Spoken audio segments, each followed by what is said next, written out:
Good morning guys, कैसे हैं आप सब? बढ़िया हैं। चलिए आज हम इस अपने वीडियो में एक नया टॉपिक तो शुरू करने वाले हैं। बहुत ही इंपॉर्टेंट, बहुत ही मज़ेदार, बहुत ही interesting and very much important topic शुरू करने वाले हैं, that is called as hydrocarbon. बच्चों, आप लोग ये टॉपिक तो शुरू से पढ़ते आ रहे हैं। ये क्लास 11 का 13th यूनिट है जिसका नाम है hydrocarbon. NCERT chemistry biochem Eduxer YouTube channel में आपका हार्दिक स्वागत है। Very and very welcome to all my dear students. Okay, देखिए सबसे पहले लाइन क्या लिखा हुआ है, hydrocarbon are the important source of energy. ये तो सबको पता है भाई कि एनर्जी के लिए तो हाइड्रोकार्बन की ज़रूरत है। बिना हाइड्रोकार्बन के तो हम लोग रह नहीं सकते। यस गाइस, तो देखिए जो फर्स्ट पेज में जो दिया हुआ है, जिसे मैं स्क्रॉल डाउन कर रहा हूँ, this is the introduction part, और ये सारी बात आपको मालूम है जिसमें लिखा हुआ है। तो हम लोग इसको स्किप करते हैं और आगे बढ़ते हैं बहुत इंपॉर्टेंट टॉपिक की ओर जाते हैं। देखिए सबसे पहले क्लासिफिकेशन में क्या लिखा हुआ है गाइस।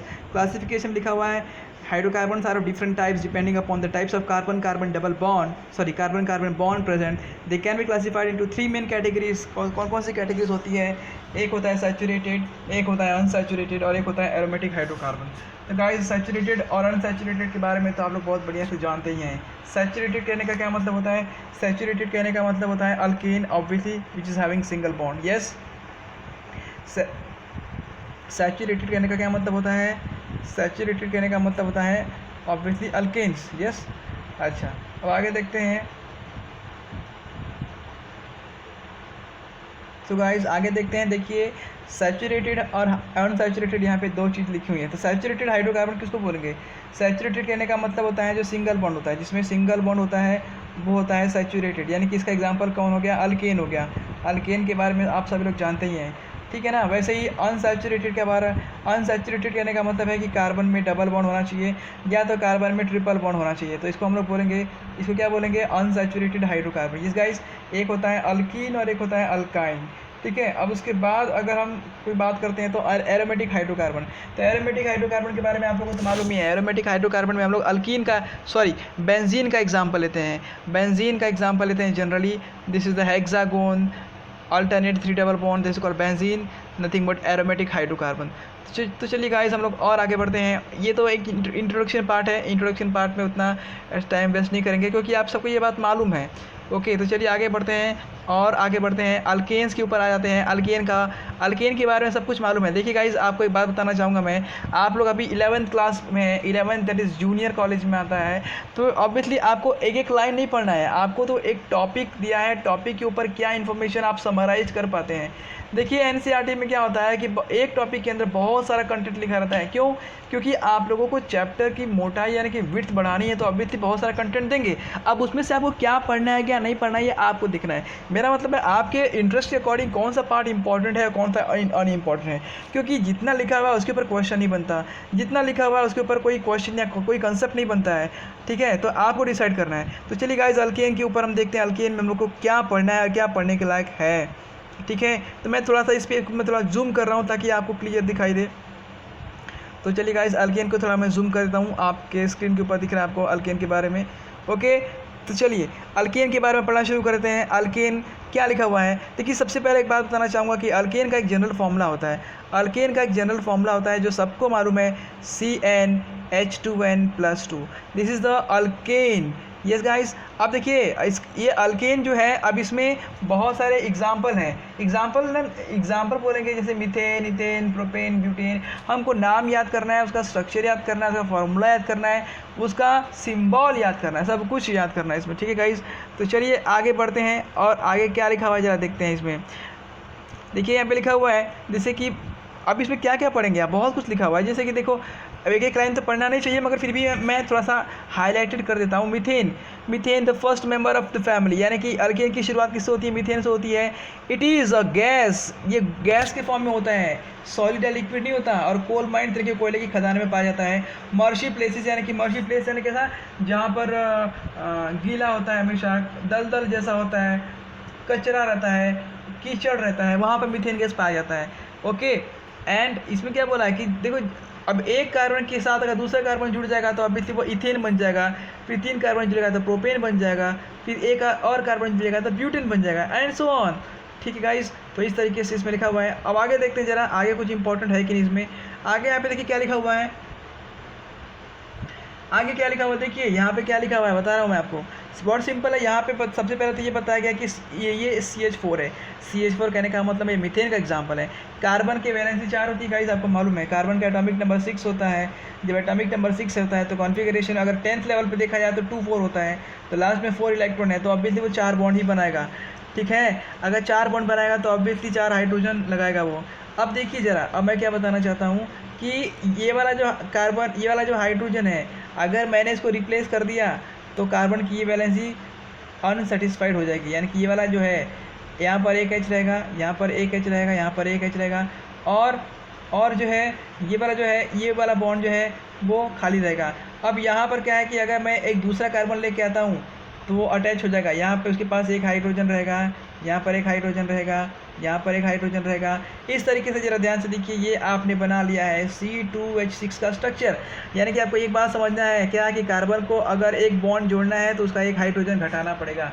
फिर से बता रहा हूँ मैं, कार्बन 4 बॉन्ड बनाता है, 4 बॉन्ड बनाता है, वो किसी से भी बनाए, वो चारों सिंगल बॉन्ड बनाए, 2 डबल बॉन्ड बनाए, या एक सिंगल एक ट्रिपल बनाए, what ever may be the type of situation, वो 4 बॉन्ड बनाएगा। और याद रखना है कि इसमें जब कोई भी एक एक्स्ट्रा बॉन्ड अटैच करना चाहते हैं आप, तो आपको एक हाइड्रोजन को कम करना ही पड़ेगा। अब चलिए गाइस आगे देखते हैं, आगे क्या लिखा हुआ है देखिए, the carbohydrons, this carbohydrons hydrocarbons are inert under the normal condition, they do not react with acid base and other reagent. यानी कि जनरली ये गैसेस या अल्केन जो है वो रिएक्टिव नहीं होते हैं, नॉर्मली टेम्परेचर पे ये रिएक्टिव नहीं होती है।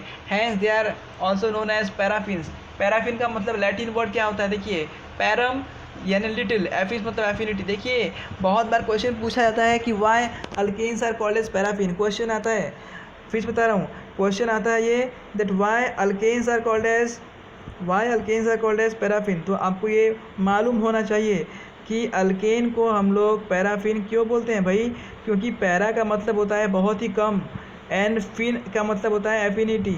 एफिनिटी कहने का मतलब होता है रिएक्टिविटी। देखिए अल्केन जो होता है बहुत ही कम रिएक्टिव होते हैं, इसीलिए उसको बोलते हैं पैराफिन।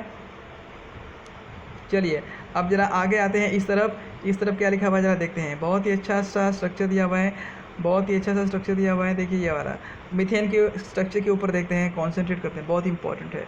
ओके, जब देखिए हम लोगों ने इससे पहले पढ़ा है कि कार्बन का जो बॉन्ड होता है कुछ इस तरीके से होता है।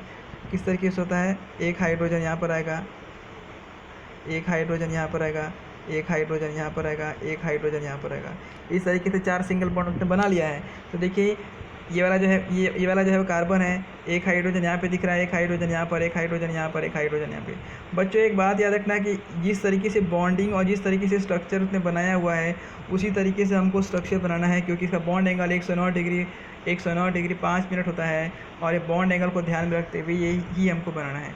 अब आप बोलेंगे सर कि हम ये एंगल कैसे बनाएंगे, तो आप लोगों को एंगल नहीं बनाना है, you don't have to draw the structure by accurate angle. एक अंदाज से बना लेना है कि हाँ भाई थोड़ा सा टेढ़ा रहेगा तो वो सही दिखेगा। जैसे कि मैं यहाँ पे बना रहा हूँ, देखो ये कार्बन हो गया, ये एक हाइड्रोजन, ये दूसरा हाइड्रोजन, ये तीसरा हाइड्रोजन, ये चौथा हाइड्रोजन।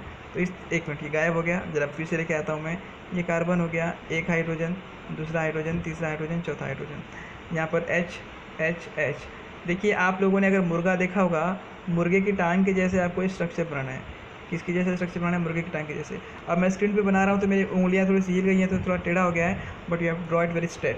109 डिग्री 5 मिनट ये आइडियल बॉन्ड एंगल होता है किसका, मीथेन का, आपको याद रखना है। तो चलिए गाइस हम लोग आगे बढ़ते हैं, आगे बढ़ें। ओके, अब आगे देखिए इसमें बहुत कुछ लिखा हुआ है। अब थोड़ा सा इसका ये भी देख लेते हैं क्या लिखा हुआ है अल्केन के स्ट्रक्चर के बारे में। अल्केन के स्ट्रक्चर के बारे में लिखा हुआ है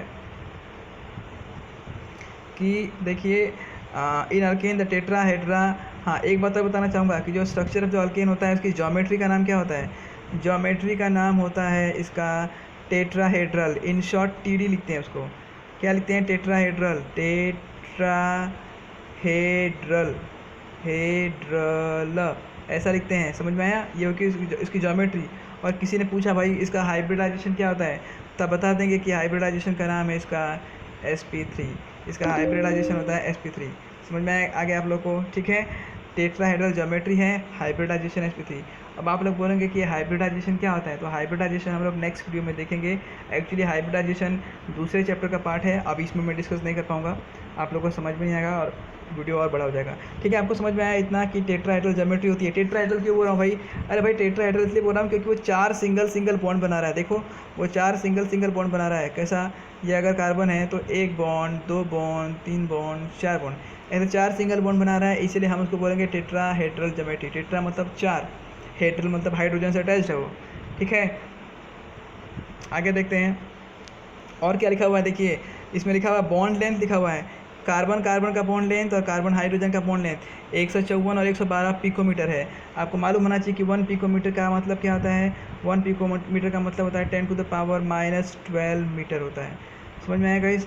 चलिए आगे देखते हैं। देखिए यहाँ पे जो मैंने कहा था वही लिखा हुआ है, sp3 यहाँ पे लिखा हुआ है। देखिए sp3 हाइब्रिडाइजेशन लिखा हुआ है। देखिए 1 मिनट,